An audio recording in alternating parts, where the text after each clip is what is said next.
ദൈവനാമത്തിന് മഹത്വം. നീതിമാന്റെ ഓർമ്മ അനുഗ്രഹിക്കപ്പെട്ടത് എന്നുള്ള തിരുവെഴുത്ത് അന്വർത്ഥമാക്കിക്കൊണ്ട് ജിമ്മിച്ചേരന്റെ വിയോഗത്തോടുള്ള ബന്ധത്തിൽ നാം ഇവിടെ ഒത്തുകൂടിയപ്പോഴൊക്കെയും ആ രീതിയിൽ കർത്താവിനെ മഹത്വപ്പെടുത്തുവാനായിട്ട് നമുക്കിടയായി. അതോർത്ത് നമുക്ക് ദൈവത്തെ സ്തുതിക്കാം, മഹത്വപ്പെടുത്താം. റിയാജി ബ്രദർ പറഞ്ഞതുപോലെ മിനിസ്ട്രിയിൽ പ്രോത്സാഹനം ജിമ്മിച്ചേരനെ അനുഭവിക്കാൻ കഴിഞ്ഞ ഒരു വ്യക്തിയാണ് ഞാനും. അതുപോലെ തന്നെ ഇപ്പോൾ UK-യിലായിരിക്കുന്ന ലിജോയ് സി ജോസ്, ഞാൻ ജിമ്മിച്ചേട്ടൻ മരിച്ച കാര്യം ഞങ്ങളിങ്ങനെ പറഞ്ഞപ്പോൾ താൻ പറഞ്ഞു, താൻ ആക്സിഡന്റിന് ശേഷം താനും വിക്കനായിരുന്നു. അപ്പോൾ ശുശ്രൂഷിക്കുമ്പോൾ ചിലർക്കൊക്കെ അത് മനസ്സിലാകാതെ വരുമ്പോൾ നിരുത്സാഹപ്പെടുത്തുന്ന ഒരു പ്രവണത, അങ്ങനെ താൻ ആ ശുശ്രൂഷയൊക്കെ നിർത്താം എന്ന് വിചാരിച്ചിരുന്നപ്പോൾ ജിമ്മിച്ചേട്ടൻ ഓരോ ശുശ്രൂഷകൾ കഴിയുമ്പോഴും തന്നെ വിളിച്ച് താൻ വചനത്തിൽ അധ്വാനിക്കുന്നു എന്നുള്ളത് അതിൽ സന്തോഷിച്ച് തന്നെ പ്രോത്സാഹിപ്പിക്കുകയും ആ രീതിയിൽ ഇന്നും താൻ അവിടെയും ശുശ്രൂഷയിൽ തുടരുന്നു എന്നുള്ളത് താൻ പങ്കുവയ്ക്കാനിടയായിട്ട് തീർന്നു. എന്നെ സംബന്ധിച്ചും അത് വാസ്തവമാണ്. ദൈവവചനം ശുശ്രൂഷിക്കാനായിട്ട് 2008 മുതൽ തുടങ്ങിയപ്പോൾ താൻ കുറെ പുസ്തകങ്ങൾ എനിക്ക് തന്നിട്ടുണ്ട്. തിയോളജിക്കലി നമ്മൾ സ്ട്രോങ് ആകണം, ആ രീതിയിൽ ശരിയായ രീതിയിൽ വചനം എന്തു പറയുന്നു അത് മനസ്സിലാക്കി ദൈവവചനത്തിന് കൊടുക്കുവാനായിട്ട് ശ്രമിക്കണം. ആ രീതിയിൽ ഓരോ ശുശ്രൂഷ കഴിയുമ്പോഴും തന്നിൽ നിന്ന് ലഭിക്കുന്ന മുറുക്കിയുള്ള ഷെയ്ക്കൻ അത് നമുക്കൊക്കെ ഒത്തിരി അനുഭവിച്ചിട്ടുള്ളതാണെന്ന് ഞാൻ വിചാരിക്കുന്നു. നമുക്ക് അധികം പേരിൽ നിന്നും കിട്ടാത്ത ഒരു കാര്യമാണെങ്കിൽ തന്നെയും അങ്ങനെയുള്ള കർത്തദാസന്മാർ നമ്മെ നടത്തിയത് ഓർക്കുമ്പോൾ നമുക്ക് ദൈവത്തെ സ്തുതിക്കാനും ദൈവത്തെ മഹത്വപ്പെടുത്താനും സാധിക്കും. കഴിഞ്ഞ ദിവസം പ്രഭാതത്തിൽ ദൈവവചനം ധ്യാനിച്ചപ്പോൾ എന്റെ മനസ്സിലേക്ക് വന്ന ഒരു പ്രത്യേകമായ പദത്തിൽ നിന്നുകൊണ്ട് ചില കാര്യങ്ങൾ വേഗത്തിൽ പറഞ്ഞ് ഞാനിരിക്കാമെന്ന് ആഗ്രഹിക്കുന്നു. 2018 ന്യൂ ഇയറിൽ ജിമ്മിച്ചേട്ടൻ നൽകിയ മെസ്സേജിന്റെ ഒരു പ്രധാനപ്പെട്ട കാര്യവും അത് തന്നെയായിരുന്നു. അതിനാധാരമായിട്ട് യോഹന്നാന്റെ സുവിശേഷം 20-ാം അധ്യായം 19-ഉം 20-ഉം വാക്യങ്ങൾ നമുക്ക് വായിക്കാം. യോഹന്നാന്റെ സുവിശേഷം 20-ാം അധ്യായം 19-ഉം 20-ഉം വാക്യങ്ങൾ.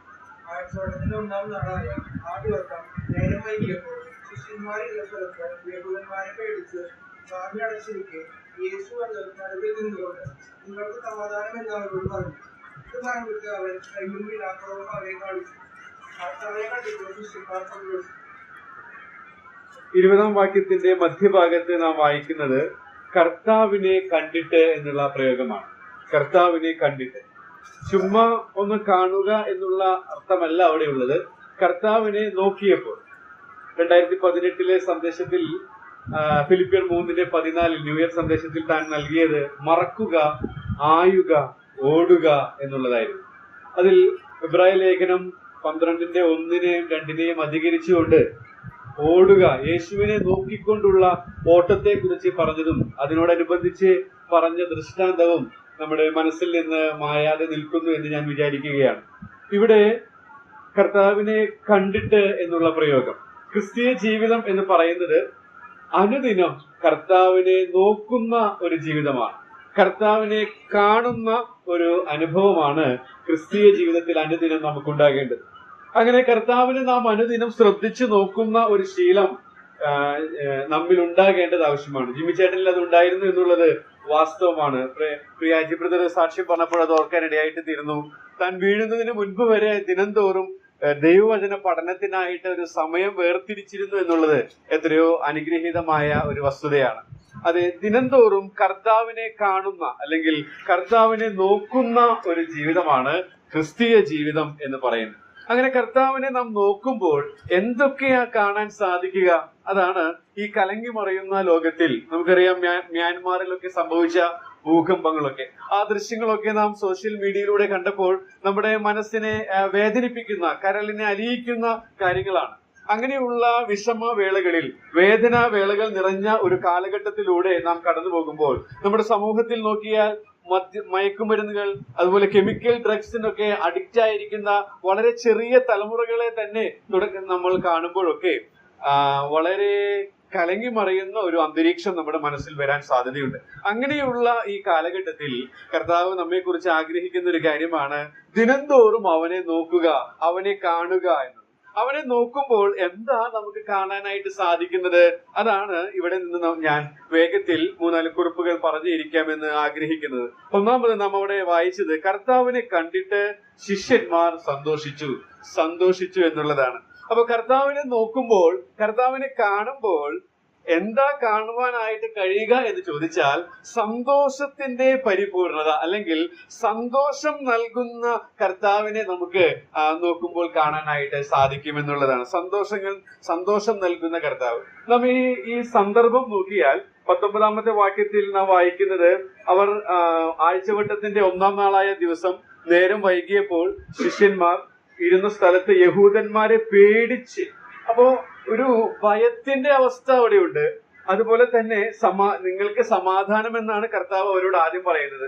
അപ്പോൾ അവിടെ ഒരു സംശയത്തിന്റെ, അസ്വസ്ഥതയുടെ അവിടെ ഒരു സന്ദർഭം അവിടെയുണ്ട്. ഭയമുണ്ട്, സംശയമുണ്ട്, അതുപോലെ തന്നെ സമാധാനം എന്നുള്ള നിരാശയുടെ അനുഭവത്തിൽ അവർ ആയിരിക്കുകയാണ്. ഇങ്ങനെയുള്ള ഈ സന്ദർഭത്തിൽ അവർ കർത്താവിനെ കണ്ടപ്പോൾ ആ സന്ദർഭമൊന്നും മാറിയിട്ടില്ല, സാഹചര്യങ്ങളൊന്നും മാറിയിട്ടില്ല, പക്ഷെ അവരുടെ ഉള്ളിൽ ഒരു മാറ്റം നടന്നു. അതാണ് തൊട്ടടുത്ത ക്രിയാപദമായി നാം വായിക്കുന്നത്, കർത്താവിനെ കണ്ടിട്ട് ശിഷ്യന്മാർ സന്തോഷിച്ചു എന്നുള്ളതാണ്. അപ്പൊ ദിനംതോറും കർത്താവിനെ നോക്കുന്ന ഒരു ശീലം എന്നിലും നിങ്ങളിലും ഉണ്ടെങ്കിൽ ഏത് സാഹചര്യമായാലും, വേർപാടിന്റെ സാഹചര്യമായാലും, വേദനാവേളകളായാലും, സഹോദരന്മാർ തള്ളിക്കളയുന്നതായാലും, എന്തു തന്നെ ആയാലും നമുക്ക് സന്തോഷിക്കാനായി സാധിക്കും എന്നുള്ള സത്യം ഈ വേദഭാഗത്തിൽ നിന്ന് നമുക്ക് മനസ്സിലാക്കാനായിട്ട് സാധിക്കും. ക്രിസ്തീയ സന്തോഷം എന്ന് പറയുന്നത് അത് സാഹചര്യങ്ങൾക്ക് അതീതമാണ് എന്നുള്ളത് ഈ ഭാഗത്ത് നിന്നും അതുപോലെ തന്നെ തിരുവെഴുത്തിന്റെ ഇതര ഭാഗങ്ങളിൽ നിന്നും നമുക്ക് മനസ്സിലാക്കാവുന്ന ഒരു സത്യമാണ്. മാത്രമല്ല കൊച്ചുമറിയമ്മ എഴുതിയ ഒരു പാട്ടുണ്ടല്ലോ, എന്റെ ബലമായ യഹോവയെ സ്നേഹിക്കുന്നു എന്നുള്ള സങ്കീർത്തനം 18:1 ആസ്പദമാക്കിയിട്ട് അതിൽ നാം പാടുന്നത് കർത്താവിനുള്ള സന്തോഷം നമ്മുടെ ബലം എന്നാണ്. ഇവിടെ അത് നമുക്ക് കാണാനായിട്ട് സാധിക്കുന്നുണ്ട്. ഉള്ളിൽ ബലമില്ലാത്തവരായി, ക്ഷീണമുള്ളവരായി, നിരാശരായി, യഹൂദന്മാരെ പേടിച്ചിരിക്കുന്ന ഈ ശിഷ്യന്മാർ, 11 പേരായി ഈ ശിഷ്യന്മാരെ സംബന്ധിച്ച് കർത്താവിനെ അവർ കണ്ടപ്പോൾ അവരുടെ ആ ഉള്ളിൽ ബലമുളവാകുവാൻ, കർത്താവിലുള്ള സന്തോഷം നിങ്ങളുടെ ബലം എന്ന നെഹമ്യാവിന്റെ പുസ്തകത്തിൽ വായിക്കുന്നത് പോലെ അവർ ബലപ്പെടുവാനായിട്ട് ഇടയായിട്ട് തീർന്നു. മാത്രമല്ല ഈ കർത്താവിനെ നോക്കുമ്പോൾ ലഭിക്കുന്ന സന്തോഷത്തിന്റെ മറ്റൊരു പ്രത്യേകത, ആ സന്തോഷം അനുഭവിക്കുന്നവരാണ് ഞാനും നിങ്ങളുമെങ്കിൽ അതിന്റെ ഒരു ലക്ഷണം എന്ന് പറയുന്നത് നാം ശുദ്ധിയുള്ള ജീവിതം നയിക്കുന്നു എന്നുള്ളതാണ്. ശുദ്ധിയുള്ള ജീവിതം നയിക്കുന്നു. അതെങ്ങനെ മനസ്സിലാക്കാം? സങ്കീർത്തനം 51 നമുക്കറിയാം അതിന്റെ പശ്ചാത്തലം. ദാവീദ് പാപത്തിൽ വീണു. എന്നാൽ നാഥാൻ പ്രവാചകൻ മുഖാന്തരം ദൈവത്തിന്റെ ആത്മാവ് പാപബോധം വരുത്തിയപ്പോൾ അവൻ യഥാർത്ഥമായി അനുതപിച്ച് തിരിഞ്ഞു വന്നു. അവൻ മനോഹരമായ കാവ്യം രചിച്ചു. അതിൽ താൻ കുറിച്ച വരികൾ നമുക്ക് പരിചയമുള്ളതാണ്. രക്ഷയുടെ സന്തോഷം തിരികെ തരണമേ. പാപം ചെയ്തപ്പോൾ നഷ്ടമായ ആ സന്തോഷം തിരികെ തരണമേ എന്ന്. അതിന്റെ മറുവശം, നാം വിശുദ്ധിയിൽ ജീവിക്കുമ്പോൾ, ശുദ്ധിയുള്ള ജീവിതം നയിക്കുമ്പോൾ, അനുദിന ജീവിതത്തിൽ കാലിൽ പറ്റിപ്പിടിക്കുന്ന പൊടിപടലങ്ങൾ വചനമാകുന്ന ജലസ്നാനത്താൽ കഴുകപ്പെട്ടവരായി നാം ജീവിക്കുമ്പോൾ ഈ സന്തോഷം അനുഭവിക്കാനായിട്ട് സാധിക്കും. അപ്പോ സന്തോഷം അനുഭവിക്കുന്നുവെങ്കിൽ, കർത്താവിനെ ദിനംതോറും നോക്കുന്നുവെങ്കിൽ അതിന്റെ അർത്ഥം നാം ശുദ്ധിയുള്ള ജീവിതം നയിക്കുന്നു എന്നുള്ളതാണ്. ഒന്നാമതായിട്ട് ഈ കർത്താവിൽ കാണാനായിട്ട് സാധിക്കുന്ന ഒരു കാര്യം എന്ന് പറയുന്നത് അത് സന്തോഷത്തിന്റെ പരിപൂർണത, അല്ലെങ്കിൽ സന്തോഷം നൽകുന്ന കർത്താവിനെ നാം കാണുന്നു എന്നുള്ളതാണ്. രണ്ടാമതായിട്ട് നാം അവിടെ അടുത്ത ഭാഗത്ത് വായിക്കുന്നത് 21 വായിക്കുന്നുണ്ട്, നിങ്ങൾക്ക് സമാധാനം. 19 വായിക്കുന്നുണ്ട്, നിങ്ങൾക്ക് സമാധാനം. അപ്പോൾ നമുക്ക് ലളിതമായിട്ട് അതിൽ നിന്ന് മനസ്സിലാക്കാനായിട്ട് സാധിക്കും, കർത്താവിനെ ദിനംതോറും നോക്കുമ്പോൾ അവൻ സമാധാനം നൽകുന്നവനാണ് എന്നുള്ളത് അനുഭവിച്ചറിയാനായിട്ട് സാധിക്കും. സമാധാനം നൽകുന്നവനാണെന്ന്. കലങ്ങി മറിയുന്ന പ്രതിസന്ധികൾ നിറഞ്ഞ അനീതി കൊടികുത്തി വാഴുന്ന ഈ ലോകത്തിൽ നാം തിരുവഴുത്തിൽ വായിക്കുന്നത് പോലെ സ്ഥിരമാനസൻ നിന്നിൽ ആശ്രയം വെച്ചിരിക്കുകൊണ്ട് നീ അവനെ പൂർണ്ണ സമാധാനത്തിൽ കാക്കുന്നു എന്നുള്ളതാണ്. അപ്പോ വളരെ വിഷമകരമായ സാഹചര്യങ്ങളിലൂടെ കടന്നു പോകുമ്പോൾ ദിനംതോറും കർത്താവിനെ നോക്കുന്ന, കർത്താവിനെ ശ്രദ്ധിച്ചു നോക്കുന്ന ശീലം എന്നിലും നിങ്ങളിലും ഉണ്ടെങ്കിൽ ഈ സമാധാനം പൂർണ്ണ സമാധാനം, ഈ ലോകം തരാത്ത സമാധാനം അനുഭവിക്കാനായിട്ട് സാധിക്കും. അതിനെക്കുറിച്ച് പൗലോസ് പറഞ്ഞിരിക്കുന്നത് നമുക്കറിയാം. സകല ബുദ്ധിയെയും കവിയുന്ന സമാധാനം, നമ്മുടെ യുക്തിക്ക് അതീതമായ സമാധാനമാണ് ഈ സമാധാനം. ദിനംതോറും അവനെ നോക്കുന്നവർക്ക് ഏത് സാഹചര്യത്തിലും ഇത് അനുഭവിക്കാൻ സാധിക്കും എന്നുള്ളത് നമുക്കറിയാം. അതിനെക്കുറിച്ച് നാം ചിന്തിക്കുമ്പോൾ നമുക്കിങ്ങനെ പൂർണ്ണ സമാധാനത്തിൽ ജീവിക്കാനായിട്ട് നാം തിരുവഴുത്ത് വായിക്കുന്നത്, സമാധാനത്തിനായി അത്യന്തം കയ്പായത് നമ്മുടെ കർത്താവ് നമുക്ക് വേണ്ടി അനുഭവിക്കാൻ ഇടയായിട്ട് തീർന്നു. നമ്മുടെ ഹൃദയം എന്നേക്ക് സുഖത്തോടിരിക്കാനായിട്ട്, നാം പൂർണ്ണ സമാധാനത്തിൽ ജീവിക്കുന്നവരായിട്ട് തീരാനായിട്ട് എനിക്കും നിങ്ങൾക്കും വേണ്ടി അവൻ അത്യന്തം കയ്പായത്, നമ്മുടെ സമാധാനത്തിനായുള്ള ശിക്ഷ അവൻ അനുഭവിച്ചു. അങ്ങനെ നമുക്ക് പൂർണ്ണ സമാധാനം, ദൈവത്തോട് സമാധാനവും അതുപോലെ ദൈവിക സമാധാനവും അനുഭവിക്കുന്നവരായി ജീവിക്കുന്ന ഒരു ജനമാക്കി നമ്മെ തീർത്തു എന്നുള്ളതാണ്. അപ്പൊ കർത്താവിനെ നോക്കുമ്പോൾ നമുക്ക് കാണാനായിട്ട് സാധിക്കുന്ന രണ്ടാമത്തെ കാര്യം, അവൻ സമാധാനം നൽകുന്നവനാണ് എന്നുള്ളത് ഈ വേദഭാഗത്ത് നിന്ന് നമുക്ക് മനസ്സിലാക്കാനായിട്ട് സാധിക്കും. മൂന്നാമതായിട്ട് നാം 19-ാമത്തെ വാക്യത്തെ ഒന്നുകൂടെ നിരീക്ഷിക്കുമ്പോൾ നമ്മോട് ഇങ്ങനെയാണ് വായിക്കുന്നത്, ആഴ്ചവട്ടത്തിന്റെ 1-ാം നാളായ ആ ദിവസം നേരം വൈകിയപ്പോൾ ശിഷ്യന്മാർ ഇരുന്ന സ്ഥലത്ത് യഹൂദന്മാരെ പേടിച്ച് വാതിൽ അടച്ചിരിക്കെ യേശു നടുവിൽ നിന്നു. വാതിൽ അടച്ചിരിക്കെ യേശു വന്നു നടുവിൽ നിന്നു. അപ്പോൾ പരിമിതിയില്ലാത്ത കർത്താവിനെ നമുക്ക് ഇവിടെ കാണാനായിട്ട് സാധിക്കും. വാതിൽ അടച്ചിരിക്കുകയാണ്, എന്നാൽ വാതിൽ തുറന്നു കർത്താവ് അകത്ത് വന്നു എന്നുള്ളതല്ല, വാതിൽ അടച്ചിരിക്കെ അകത്ത് വരാനായിട്ട് അവന് സാധിച്ചു. അത് നമ്മെ ഓർപ്പിക്കുന്നത്, നമ്മുടെ ജീവിതത്തിന്റെ സാഹചര്യങ്ങളിൽ മറ്റുള്ളവർക്കൊക്കെ എത്തിപ്പെടാനായിട്ട് പരിധിയുണ്ട്. നമുക്കറിയാം, പല വേദനാവേളകളൊക്കെ വരുമ്പോൾ നമ്മുടേതായ വാക്കുകൾ, നമ്മുടേതായ സാന്നിധ്യം അതൊക്കെ വളരെ പരിമിതമാണ്. എന്നാൽ അങ്ങനെ എത്തിപ്പെടാത്ത സാഹചര്യത്തിലും പരിമിതിയില്ലാത്ത കർത്താവിനെ എത്തിപ്പെടാനായിട്ട് സാധിക്കുന്നു. അതൊക്കെ ജീവിതത്തിന്റെ പരുപരുത്ത യാഥാർത്ഥ്യങ്ങളിൽ ഞാനും നിങ്ങളും അനുഭവിച്ചറിഞ്ഞിട്ടുള്ളതാണ് എന്നുള്ളതിന് യാതൊരു സംശയവുമില്ല. പഴയ നിയമത്തിലും ഇതിന് സമാനമായ ഒരു രംഗം നമുക്ക് കാണാനായിട്ട് സാധിക്കുന്നുണ്ട്. ശദ്രക്, മേശക്, അബേദ്നെഗോ എന്നിവരുടെ ചരിത്രത്തിലാണ്. അവർ ആ അഗ്നികുണ്ഡത്തിലാണ്. നെബൂഖദ്നേസർ രാജാവിനെ നമസ്കരിക്കില്ല എന്ന് തീർത്തു പറഞ്ഞപ്പോൾ അവരുടെ ശിക്ഷ 7 ഇരട്ടി തീയുടെ ചൂട് 7 മടങ്ങ് ചൂട് വർദ്ധിപ്പിക്കുകയാണ്.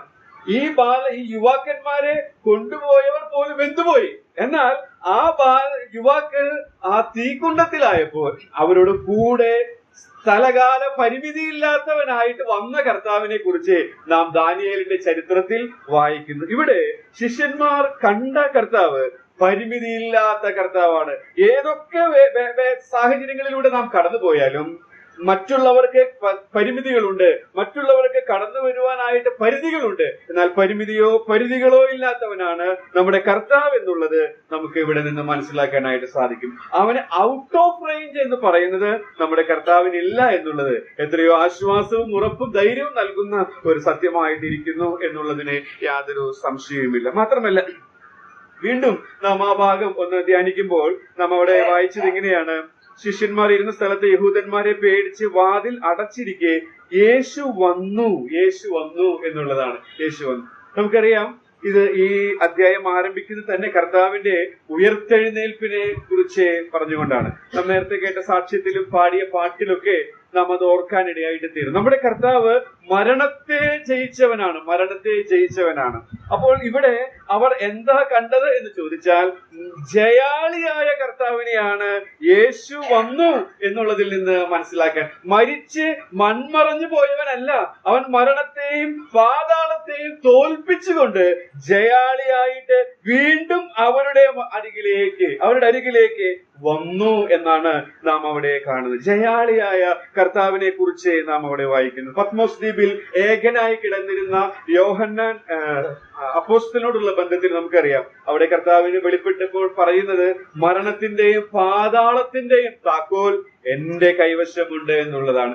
ജയാളിയായ കർത്താവിനെ നമുക്ക് ഇവിടെ കാണാനായിട്ട് സാധിക്കുന്നുണ്ട്. മാത്രമല്ല, തുടർന്നും നാം എന്താ കർത്താവിനെ നോക്കുമ്പോൾ കാണാനായിട്ട് സാധിക്കുന്നത് എന്നുള്ളത് ഈ വേദഭാഗത്ത് ഒന്നുകൂടെ നാം നോക്കുമ്പോൾ നമുക്ക് മനസ്സിലാക്കാനായിട്ട് സാധിക്കുന്നത്, യഹൂദന്മാരെ പേടിച്ച് വാതിൽ അടച്ചിരിക്കുക യേശു വന്നു നടുവിൽ നിന്നു എന്നുള്ളതാണ്. നടുവിൽ നിന്നു എന്ന് പറയുന്നത് ഈ പ്രത്യേകമായ ഭീതിജനകമായ സാഹചര്യത്തിൽ അവരോട് കൂടെ ചേർന്ന് നിൽക്കുന്ന കർത്താവിനെ നമുക്ക് ഇവിടെ കാണാനായിട്ട് സാധിക്കും. നമുക്കറിയാം, ഈ ലോകത്തിൽ പല പല പല കാര്യങ്ങളിൽ നാം ഒബ്സർവ് ചെയ്യുമ്പോൾ പ്രശ്നങ്ങളും പ്രതിസന്ധികളും വരുമ്പോൾ വിട്ടുപോകുന്നവരാണ്, ഓടിപ്പോകുന്നവരെയാണ് നമുക്ക് കാണാനായിട്ട് സാധിക്കുന്നത്. എന്നാൽ ജിമ്മിച്ചാന്റെ ഒരു പ്രത്യേകതയായിട്ട് പലരും ഇന്നും സാക്ഷ്യത്തിൽ പറഞ്ഞത്, പ്രശ്നങ്ങളുടെ മധ്യത്തിൽ താൻ സൊല്യൂഷൻ ഉണ്ടാക്കുന്നു എന്നുള്ള കർത്താവിന്റെ ഒരു പ്രത്യേകതയാണ് നമുക്കത് അവിടെ കാണാനായിട്ട് സാധിക്കുന്നത്.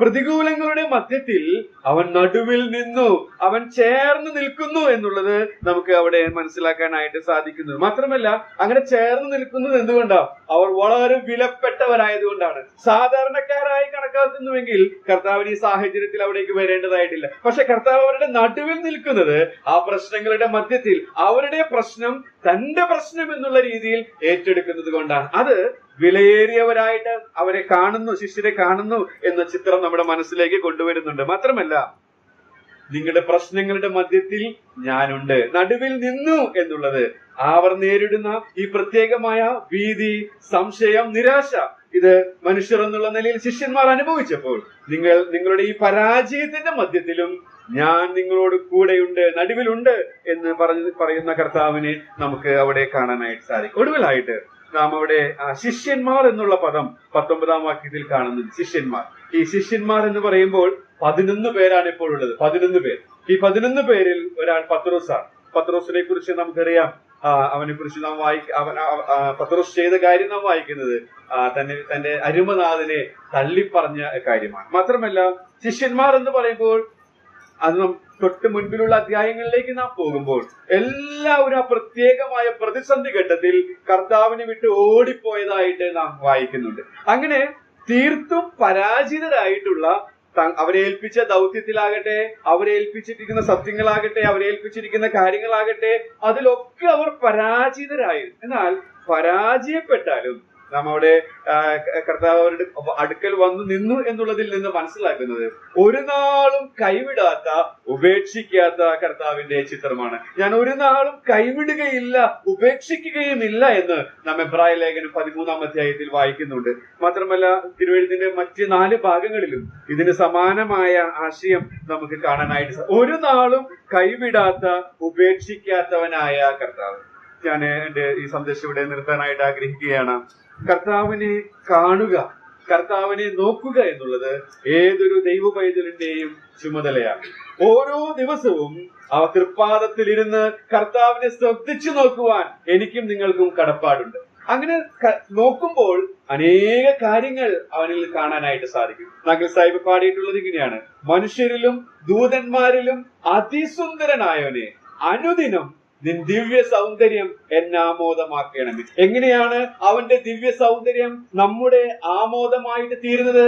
അനുദിനം അവനെ ശ്രദ്ധിച്ചു നോക്കുമ്പോൾ മാത്രമേ അത് സാധിക്കുകയുള്ളൂ. അങ്ങനെ ശ്രദ്ധിച്ചു നോക്കി അവന്റെ ദിവ്യ സൗന്ദര്യം എന്റെയും നിങ്ങളുടെയും ആമോദമാക്കി തീർക്കുന്ന ജീവിതമാണ് ക്രിസ്തീയ ജീവിതം. എന്നാൽ ദുഃഖകരമായ ഒരു സത്യം എന്ന് പറയുന്നത്, അനേകർക്കും ദിനംതോറും അവനെ ശ്രദ്ധിച്ചു നോക്കുവാൻ സമയമില്ല. ഈ ലോകത്തിൻ്റെതായ പല കാര്യങ്ങളിൽ, അവരുടെ ജോലി തിരക്കുകളിൽ, പല നിലകളിലുള്ള